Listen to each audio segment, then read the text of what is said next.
Most people believe freedom comes from controlling their thoughts, so they try. They argue with themselves, they replace negative thoughts with positive ones, they repeat affirmations, force discipline, and beat themselves up when they fail. But every one of those strategies keeps their attention exactly where the predators want it, inside the battle. The predators don't care whether you're winning or losing the argument. As long as you're arguing, they're feeding. I'm Dr. Oscar Perez, the Soul Recovery Specialist. For years, I've guided people through the soul recovery system and the teachings of the flowering war, helping them move beyond burnout, anxiety, and internal conflict. Not by teaching them how to think better, but by helping them reclaim the deeper intelligence of their authentic nature. So today, I'm going to take a few minutes to teach you the 5 ways to starve the predators of the mind. Not by fighting them, but by becoming someone that they can no longer feed on. Imagine wrestling with someone who grows stronger every time you touch them. Would you keep wrestling? I hope not. Yet, that's exactly what most people do with their thoughts. The predators of the mind thrive on resistance. They don't care whether you believe them. They care whether or not you stay engaged. Every unnecessary argument is another meal. Notice what happens when you stop arguing with a thought. Most of the time, it disappears on its own. Clouds don't need to be pushed across the sky. They move by themselves. Thoughts are the same. Thoughts are weather. Your consciousness is the sky. Practice saying interesting instead of I have to solve this. But if fighting isn't the answer, then what is? Well, you need to learn to return to your body. Here's what you have to remember. The predators live almost entirely inside the internal dialogue. Actually, they live entirely inside the internal dialogue. And your authentic nature encompasses your whole being. So when you reconnect with your breath, when you shift your posture, bring your awareness to your senses and your feet touching the earth, you're actually stepping outside of the realm of the predators. Your body isn't separate from your consciousness. It's actually the seat of your consciousness. It's one of your greatest allies in reconnecting with that larger consciousness. So think about the last time you felt truly alive. Were you stuck in your head or were you in your body? A tree doesn't have to think its way to being rooted. It simply grows roots. And you can too. So right now, feel your feet. Take one slow breath and look around and see if you can name 5 things you see. Presence begins here. And once you're present, something extraordinary becomes possible. If these teachings are helping you experience your inner world differently, subscribe. Every week, I share practical teachings from the Flowering War and the Soul Recovery System to help black sheep, visionaries, and curse breakers reconnect with their deepest nature and become the leaders that they were born to be. Nature never leaves a void.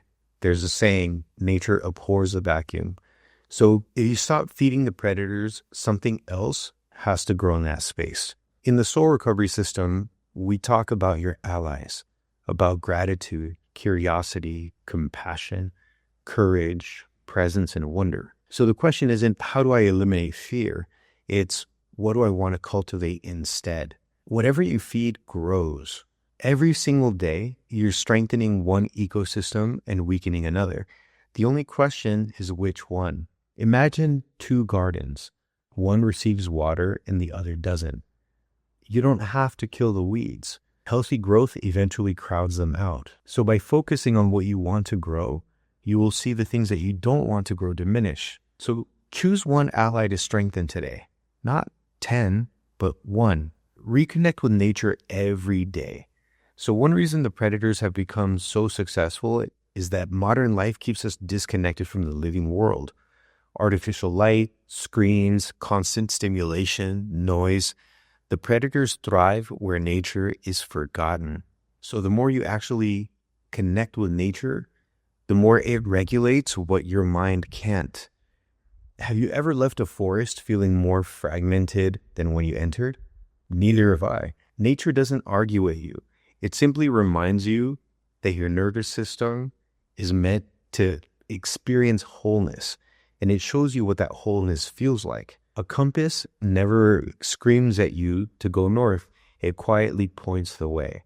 So today, spend 20 minutes outside. No podcasts, no phones, no relationship. Just you paying attention to nature. And finally, you'll start to see that changes everything. The predators of the mind love spectators. They love people that are watching life, thinking about life, preparing for life, analyzing life, but never fully entering it. Your authentic nature isn't discovered through observation alone. It is discovered through participation. Healing doesn't happen while watching your life or watching the lives of others. It happens while you're actually living. The people that transform aren't necessarily the smartest. They're the ones that are willing to take imperfect action. So in order to get out of the realm of the predators of the mind, what you have to do is take action in your life. Imagine trying to learn how to swim by reading books about swimming. Well, you're never going to get there if you don't jump in the water. Life works the same way. So do one thing today that you've been postponing because you've been waiting to feel ready. Action weakens the predators, and participation, it nourishes your soul. So for today, stop arguing with every thought. The predators don't need to be defeated. They need to be starved. Second, stop waiting until you feel fearless. Courage has never required the absence of fear, only movement in spite of it. Third, stop living as a spectator. Watching your life is not the same as living it. And you have to start returning to your body throughout the day.